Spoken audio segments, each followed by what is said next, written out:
Hello, everybody. Can I hear hello? As you can probably tell, I have an accent. And I was born at a young age in South Africa. And the most offensive thing you can say is, "Are you Australian?" Those are competitors to us on the cricket pitch or the rugby field. They're our greatest competitors. So please do not do that to my fellow South Africans. They're arch enemies. Well, let me drop you into my world a little bit, and I'll go pretty fast in the beginning, and then I want to invite you to bring your own life and your own leadership to what we're doing today. So I'm in my early 20s. I've finished my undergrad. I'm traveling in a band. I'm touring the UK, and I'm in a little town called Willicombe in North Devon in England.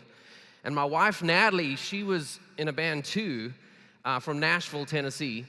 And she's traveling Europe at the same time. So we're young, we're traveling the world, it's kind of fun, and I'm all of a sudden captivated by this woman. She's so, so, so beautiful. I hope you're listening, babe. She stops my heart, or heart, as you may say. She stops it, and I pause for a minute, and sparks fly. So I do the logical thing. I go back to South Africa, I sell everything I own, I pack it into 2 suitcases, and I show up to Nashville, Tennessee with about $400 and a 6-month holiday visa so I could figure out if this is the one. Little did I know, the price of coffee, the price of really anything in America when you come from South Africa is very expensive. So thankfully, she bought my first coffee, and I definitely got some sticker shock when I arrived here. But sparks fly. Day 2, she gets on a tour bus and goes around the country somewhere and leaves me with her father. And if you want to think of Santa Claus mixed with the mafia, that's her dad. And Paul says, "Hey, let's go down to the bottom of the garden." And I'm like, in Tennessee, that's not a good thing. But we go down, he puts 2 deck chairs down, he gives me a beer, he gives me a cigar, and I'm like, man, God bless America. This place is amazing. And as I sit down there to enjoy the moment, he looks at me and he says, "When are you leaving?" And I go, oh gosh, this is bad. This is bad. So I do leave. I leave to Southern California because I heard the taxes were real low, property was real cheap, traffic is not really that bad. And I show up to Southern California in my 20s, and I start to make a life out there, and Natalie joins me, and we get married in our mid-20s in Laguna Beach, right there, looking up at Victoria Beach, if you know the area, and we get married. It's not too long after that we fall pregnant. At the time, didn't realize naked wrestling produces babies, so we're shocked by the experience. And then it's not too long after that we get pregnant again. Clearly didn't learn that the first time. So now we're young, we've got children, we're overwhelmed. We didn't plan this. We both had lived a life of kind of gallivanting around the world, and now we're kind of grounded, parent of 2 little babies, and that was something else. What a shock to the system. And so eventually we moved back to Tennessee because grandparents are there, and we start to work in the family business, and along the way I start my own business, and then along the way I start a master's degree because, I've got nothing to do. And then we still have 2 more kids, one of them planned, so as you can tell, things aren't going well for us, but we wake up, and all of a sudden, life is so busy. We're sleeping in on Saturdays to at least 4 a.m. with a bowl of Cheerios. The kids, they get you up. We're exhausted. We're tired. We're depleted. We're going 100 miles an hour, and my wife, Natalie, says to me, "I want to talk." And I don't know if you're married, but when your spouse says, "I want to talk," and you can hear the tone, can we just agree it's not the tone that makes you jump to your feet and say, "I can't wait"? So somewhere along the way, she sits down at the edge of the bed, and I'm like, all right, what is it? Let's do this. And she says to me this. She says, "Rob, you're doing a great job taking care of our family. You're doing such a great job working so hard in your businesses, your master's degree, doing all that you can to provide for us. It's just incredible, and I'm just so thankful." But then that 3-lettered word comes right after all of that, which is but. My wife Natalie says, "But it's so lonely to be married to you." Now, no matter how many times I tell that story, it's a moment for so many of us where it just kind of stops your life. And you pause because a person you deeply love and adore is just saying something that doesn't quite make sense. But she says, "How do I get my husband back?" How do I have more with you? I was so frustrated because I thought, you know what? She just said I was doing all those amazing things, but if I was honest, I didn't quite know what she was asking for, and that's what made me so afraid and so scared, because sometimes when people says they're lonely with you, at the time I didn't realize you're only lonely with people you want more with. It's the most flattering gift she could have given me. You're not lonely with someone you don't want more with. She was just trying to say, I want more. The problem was I didn't know what more meant. So maybe you're out there today. How does that story relate to anything? I don't know, but maybe it does for a few of you. Maybe you're like my wife, Natalie, at your workplace, with your team, with your children, with your spouse, with your friends, with your community. Maybe you're living life and you're just kind of lonely in your life and you want more with the people you have life with. Or maybe you're like me, where you're running 100 miles a minute, but you're giving up parts and pieces of who you are along the way. But either way, life stops for a minute and you have to take account. So here's a quick outline of where we're going to go today, just so you know, so you don't get too afraid. Firstly, I'm going to continue to tell you how hard, complicated, and miserable life can be. And sometimes when we work as hard as we can, sometimes it's not good enough. So I'm just going to stay on that for a few more minutes, and you're going to say, wow, thanks, Rob. What a great ending to the day. But I promise you, for some of you, it's going to be a depressing part, and it's going to be quick. Don't worry, I'll make it painless. It's depressing for those of us, especially me on some days, living on a delicious serving of denial, avoidance, and everything is awesome pills. And we go through our lives just kind of showing up to the best of it and everything else is fine.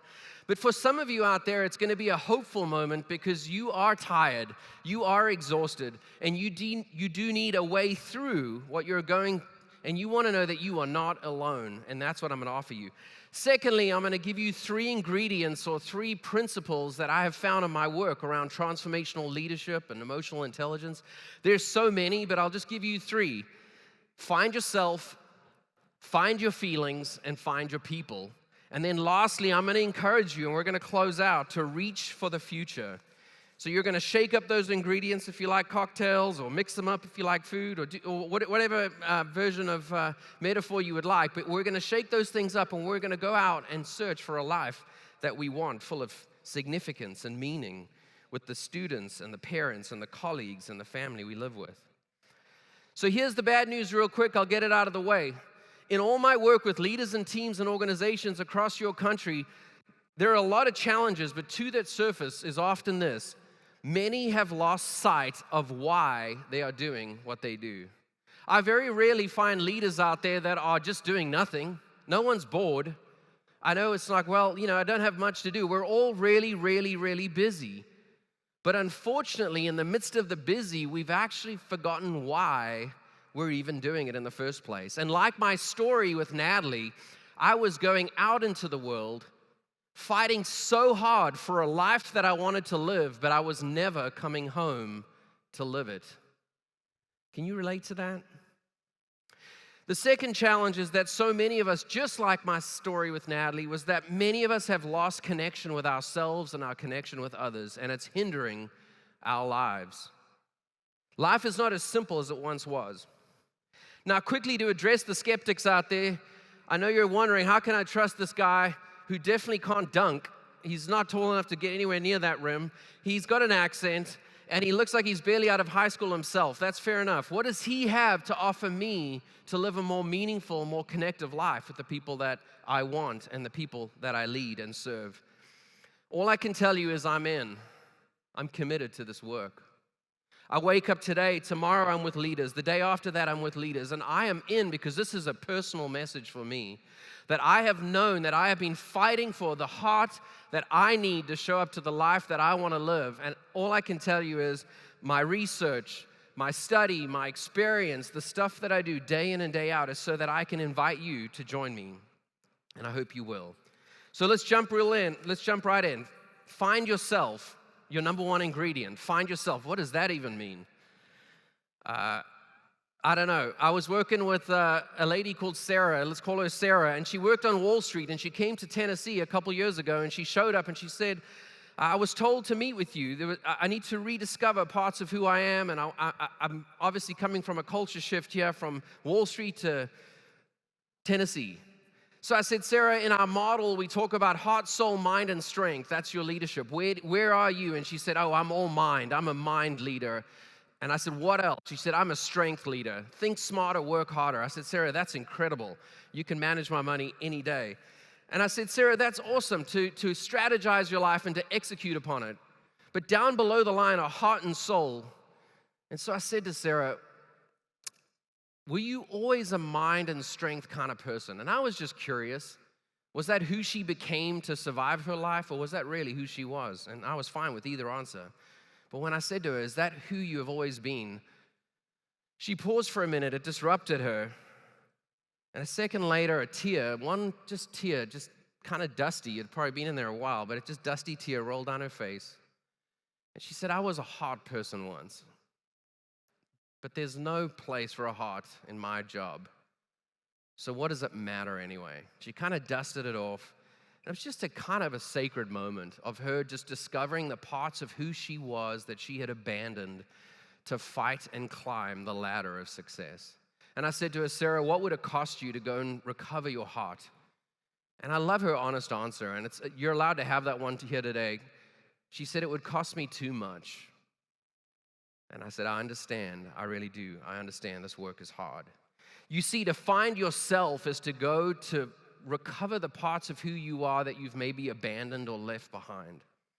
But here's what I'll tell you. Finding yourself and facing your life is definitely more constructive than avoiding it. To avoid, to medicate, to manage, man, I'm a huge fan of those things. But when I can actually show up to my life and actually begin to capture who I am and how I fit in the work that I do, life becomes so much more meaningful. Think of a bus. A lot of you, school buses perhaps, but that may be a little more chaotic. But I like to think of myself as the driver of the bus. Everyone's welcome on the bus, they just don't get to drive. So who is the core essence of who you are, and are you in the driver's seat? Are you in the driver's seat? The second thing I'll say when it comes to finding yourself is that you cannot give to others what you do not have for yourself.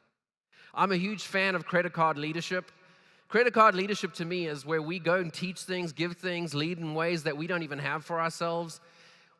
But I want to encourage you and me to get a bank account where we actually show up and do the hard work so that we can offer people the life and leadership we are searching and fighting and living for ourselves. Oxygen mask. I was just on an airplane yesterday. They say put on your own oxygen mask. Well, it's really hard to help your kids if you're dead. So if you're in an accident, you have to put on your own oxygen mask. You have to breathe in. And so as you sit there today, I know so many of you want to take care of the students and the teachers, and I can't wait for you to do that. But what would it look like for you to find yourself to put on your oxygen mask so that you can have a sustainable life that has so much more to offer the people that you are serving? Number 2 is to not just find yourself, but it's to find your feelings. And this is the moment where you're like, dear Lord, who let this guy in? I know, feelings. Life would be so much less complicated if logic and reason ruled. And the irony is how many feelings people have about people having feelings. It's almost like they have more feelings about you having feelings. But without emotion, life would be sterile. It would be cold and heartless like cats. I don't know if you like cats. I'm so sorry, but we have a cat, and that cat just looks at me with very, very little heart.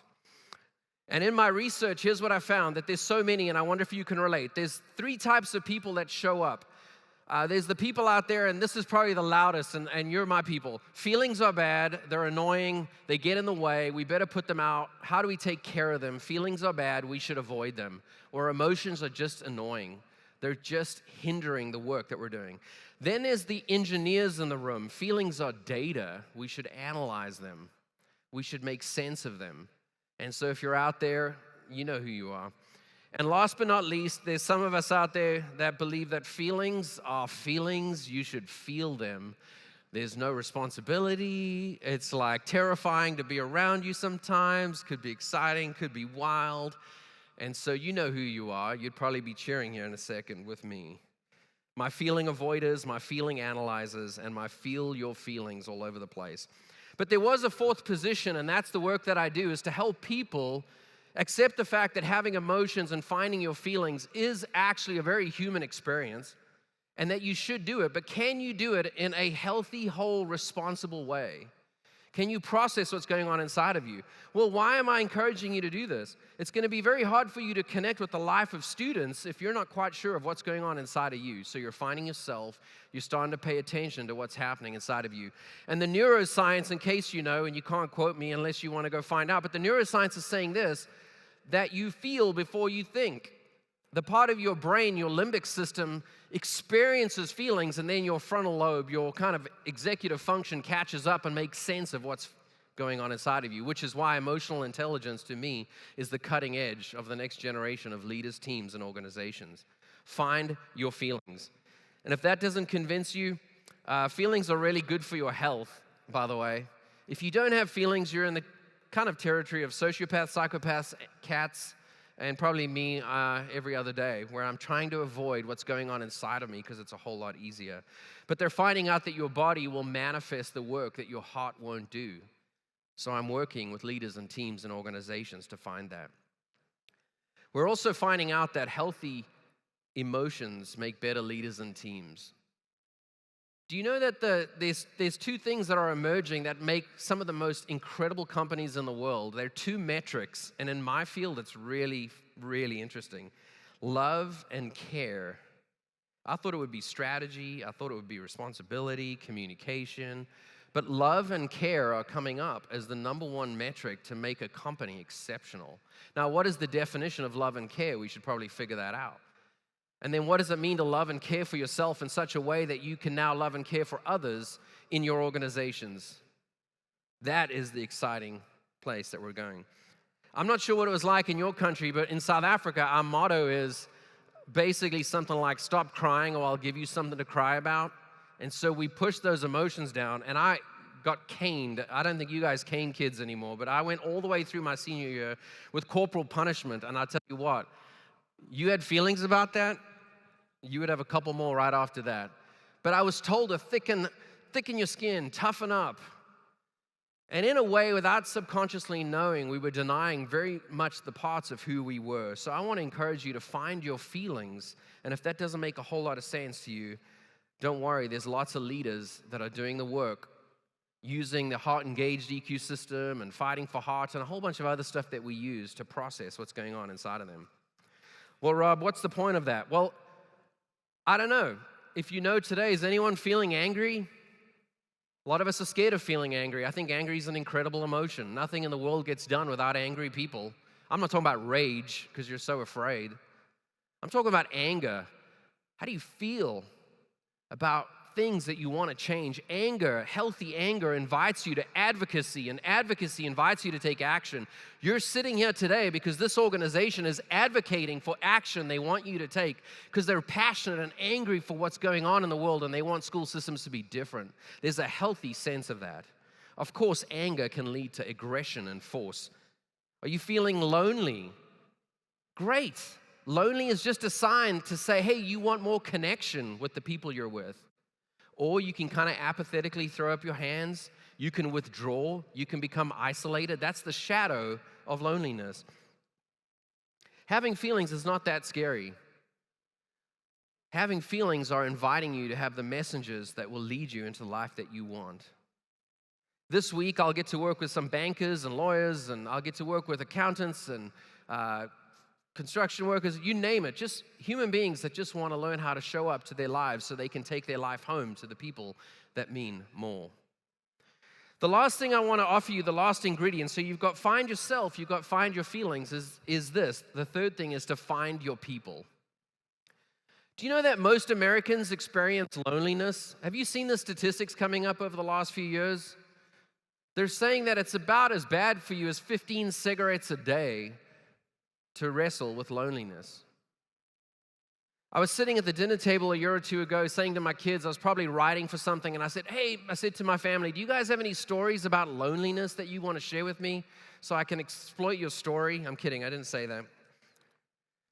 And my son Noah, 17 at the time, says, Dad, don't you have enough of your own? And I was like, oh gosh, that didn't go like according to plan.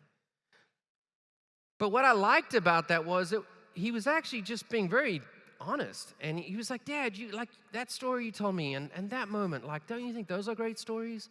And here's my 17-year-old son validating the fact that it's okay for me to have these emotions. But he's normalized it in such a way, knowing that I'm not going to sit there. I'm going to take that and reach for something more. What a gift.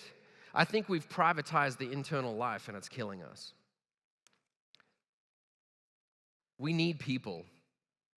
You need a tribe. You've heard that over and over today, and it's true. You need a tribe. Do you know that the two basic needs that we all need is to matter and to belong? The two psychological needs that every person has. You'll get everything else if you have those two things. I need to belong to someone, and I need my life to count. Everything else falls into line. So as I close this kind of moment today, I want you to know that Natalie and I celebrated 20 years of marriage this last year, which is so awesome. And I'm not sitting here going, wow, look at us, we crushed it. Dear Lord, every day is terrifying. Every day you have to fight for heart. Every day you have to show up. And the last 7 years, honestly, have been circumstantially the hardest. We got to take our children last year to the beach where we met for our 20th anniversary. And we sat there and we just kind of paused for a minute and we just took that moment in. It was so, so awesome. But I'll tell you, the last 7 years, definitely since her sitting me down and telling me how lonely she was with me, have been so circumstantially tough. They've been the hardest years we've walked through. My wife has since been diagnosed with a chronic illness that's incurable. Just about 4 years ago, I had a stroke, 4 strokes. And I know I'm just throwing that on you at the end of this talk, and I'll share that one at another time. But I should not be standing on the stage here today, on this court today. Injured my neck, got a blood clot. Blood clots apparently don't play well with your brain. And I was taken out, working as hard as I could until I couldn't. And for years, I've been recovering. And so life has a way of being clumsy and messy, but the people in our lives, we need people. Find your people. We had so many people come around us day in and day out. Because we need people. Life is not best lived alone. Relationships are not best fought alone. So whatever you're doing in your school system, don't be alone. There's organizations. This organization is inviting you into a tribe. Find your tribe. Fight for your heart. Fight for your people. I want to close with this.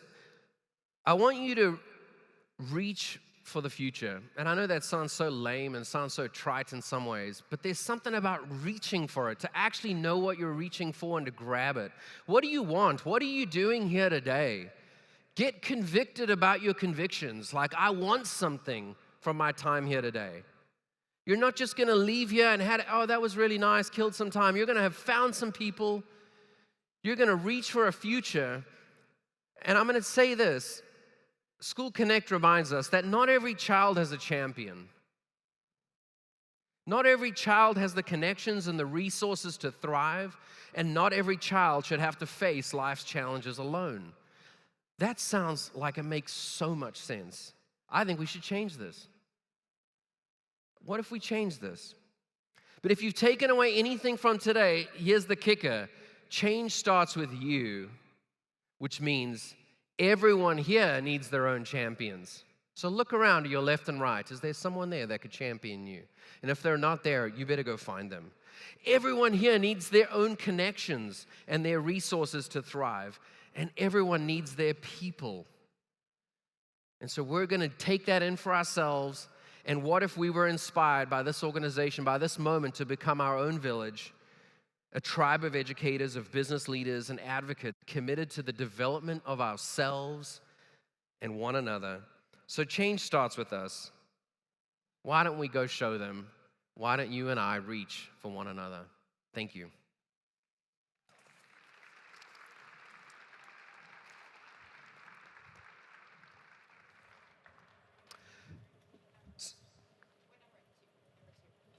I want you to do something for me. They've given me more time. They just don't know it. You keep going as long as you want. Yeah. I was like, ooh. But I want you to do this for a quick second, just for a pause. It's 2 minutes.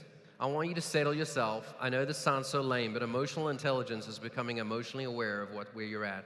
So pause for a second at the end of this talk, at the end of this moment. What are you feeling? I promise you those feelings won't kill you. What are you feeling?